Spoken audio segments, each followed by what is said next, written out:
Oh, hello, fellow YouTubers. This is Pierre, and we're going to go over what happened at the Jewish Community Center on May the 1st. To give you basically what went on, the Indianapolis Star did a story on the forum held by the Jewish Relations Council on May 1st, and the picture appeared in the May 2nd edition. There's David Ornlichter, Dr. Myers, myself, and Francis Nelson.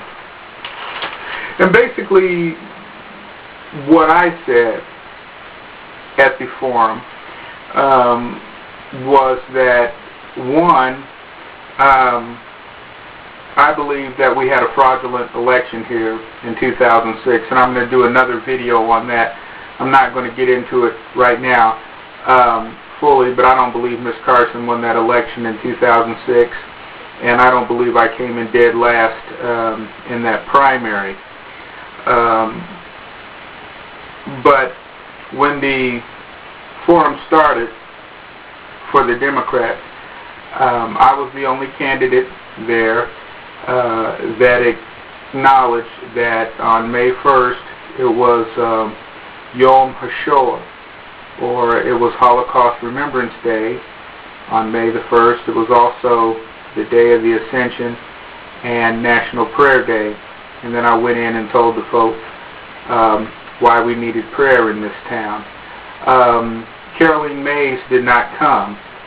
It was reported, or somebody said that Caroline had gone to the hospital. Whatever.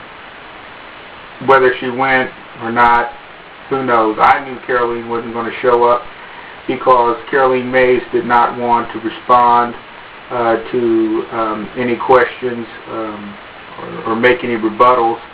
For the second election cycle in a row, Caroline Mays and the Indianapolis Recorder have deliberately failed to identify a known anti-Semitic person. His name is Joseph Charles Stockett, and his name is on the ballot also. But this is the second election cycle in a row that they've failed to identify him. And in fact, in 2006, they called Joseph Charles Stockett a social crusader and anti-war activist, and didn't mention his felonious background, nor the fact that he was a known anti-Semitic person. And she did not want to have to respond to that. She also didn't want to have to respond to the fact that Judge Gerald Zorey, who never should have heard that case in the first place, ordered me to pay her $14,000 in legal fees because he says that the Indianapolis Recorder is a newspaper. It is a newspaper under the control of a candidate for office. And therefore, in my opinion, and I believe in the Bipartisan Campaign Reform Act of 2002, she is not entitled to the press exception.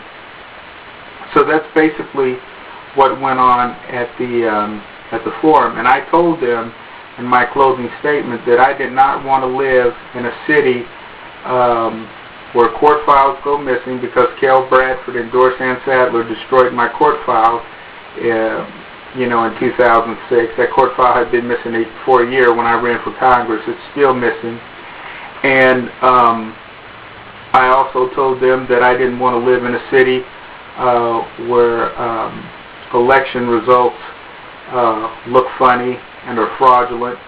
And I told them that I didn't want to live in a city of bought and paid for newsmen, because I believe that, and I don't have any proof to the same, direct proof or direct evidence, but I believe circumstantial evidence suggests that Caroline Mays and Dennis Ryerson have some sort of relationship, because she appears in the news at the most opportune times.